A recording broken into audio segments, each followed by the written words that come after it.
Hello दोस्तों, आज की वीडियो में हम देखेंगे कि वी लुकअप होता क्या है। तो वी लुकअप एक वर्टिकल लुकअप फंक्शन होता है जो किसी एक कॉलम के रेस्पेक्ट में किसी दूसरे कॉलम से हमें वैल्यू फेच करके देता है। तो देखिए, हमारा जो डेटा है वो ऑलवेज हम वर्टिकल डेटा सेट पे वर्क कर रहे होते हैं। तो वी लुकअप ऑलवेज वर्क करता है वर्टिकल डेटा सेट पे। ठीक है, तो in V lookup V stand for vertical. अब अगर मेरे पास कुछ ऑर्डर आईडीज हैं,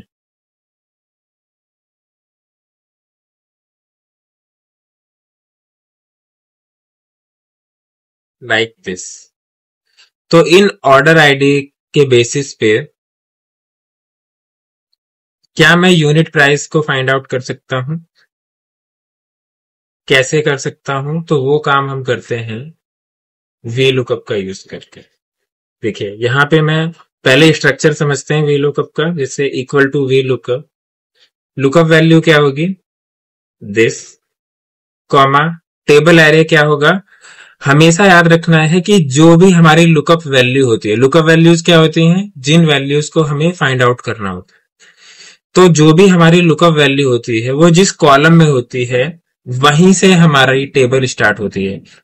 यानी कि ये मेरी टेबल हो गई। सिलेक्ट करेंगे टेबल को, कॉमा, कॉलम इंडेक्स नंबर। तो मेरा कॉलम इंडेक्स नंबर क्या होगा? जिस भी नंबर पे यूनिट प्राइस होगा, क्योंकि मैं यूनिट प्राइस के लिए लुक फॉर कर रहा हूं। तो 1 2 3 4 5 एंड 6, तो 6 पोजीशन, कॉमा। अब यहां पे हमारे पास दो तरीके के मैच हैं, अप्रोक्सीमेट मैच और एग्जैक्ट मैच। तो हम एग्जैक्ट मैच चूज करेंगे। ब्रैकेट क्लोज किया, एंटर किया, राइट। अब यहां पे हमें एक चीज ध्यान रखनी है कि हमें इन रेंजेस को फ्रीज करना होगा, क्योंकि ये टेबल मेरी एक ही है for each and every value. तो मैंने इस टेबल को फ्रीज कर दिया है।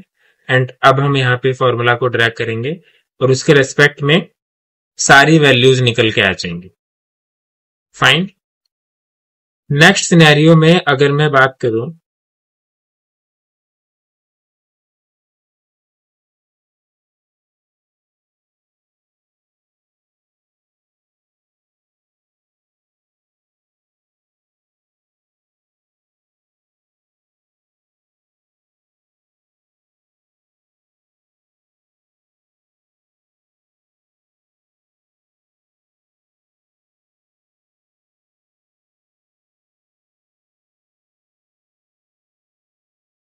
ठीक है, अगेन मेरे पास ऑर्डर आईडीज हैं और मेरे पास मुझे यूनिट प्राइजेस चाहिए।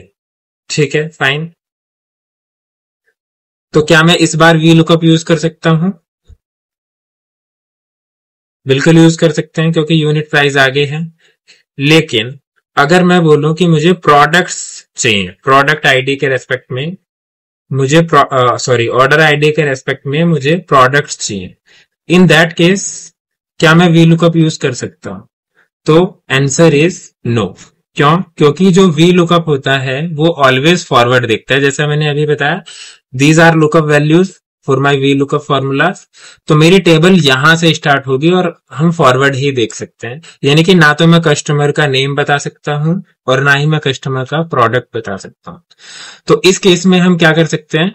इस केस में हम चूज फंक्शन का यूज कर सकते हैं वी लुकअप के साथ। जैसे equal to V lookup, lookup value क्या होगी? ये मेरी लुकअप वैल्यू है, order ID, comma, table array. तो टेबल एरे मुझे पता है, इस टेबल से तो मैं डेटा बता ही नहीं सकता, तो I will recreate the table. Choose index number. अभी मैं सिर्फ दो कॉलम ले रहा हूं जो मेरी टेबल होगी। हम यहाँ पे एरे फंक्शन का यूज करेंगे, तो कर्ली ब्रेसेस में मुझे जितने कॉलम्स चाहिए उनको मैं मेंशन करूंगा, कॉमा, वैल्यू 1 क्या होगी? मेरी ऑर्डर आईडी, कॉमा, वैल्यू 2 क्या होगा? तो वैल्यू 2 होगा, मुझे क्या चाहिए? प्रोडक्ट। तो वैल्यू 2 मैंने रख लिया प्रोडक्ट, एंड मैंने ब्रैकेट किया, क्लोज। तो यहां पे ध्यान देने वाली बात यह है कि फर्स्ट नंबर का कॉलम मैंने क्या बना दिया? Order ID. एक वर्चुअल टेबल है जिसमें हमने फर्स्ट नंबर का कॉलम ऑर्डर आईडी बना दिया एंड सेकंड नंबर का जो कॉलम है वो प्रोडक्ट आईडी को बनाया है, कॉमा। अब इस टेबल में से, दिस टेबल, इस टेबल में से मुझे कौन सा कॉलम से वैल्यू चाहिए, सेकंड कॉलम से, comma approximate sorry lookup range में हम क्या चूज करेंगे, exact match, bracket close, enter, और हम कर देंगे फॉर्मूला को ड्रैग, तो हमारे पास सारी वैल्यूज आ गई। ठीक है, हम चाहें तो इसी प्रॉब्लम को एक अलग तरीके से भी सॉल्व कर सकते हैं। देखिए मेथड थर्ड पे अगर हम आए तो अगेन हम वी लुकअप यूज कर रहे हैं, lookup value is this, comma table array में जैसे मैंने चूज यूज किया है, हम चाहें तो एच स्टैक भी यूज कर सकते हैं। एच स्टैक भी सेम काम करता है। एरे 1 क्या होगा मेरा, ऑर्डर आईडी, कॉमा एरे 2 क्या होगा, product, and bracket close, comma columns 2 से वैल्यू चाहिए, comma exact match, bracket close, enter, और हमारे पास सारे आंसर्स आ गए। आई होप आपको ये टॉपिक समझ में आ गया होगा। In case you have any doubt, please let me know in the comment section, and I will catch you in the another interesting video. Till then, goodbye.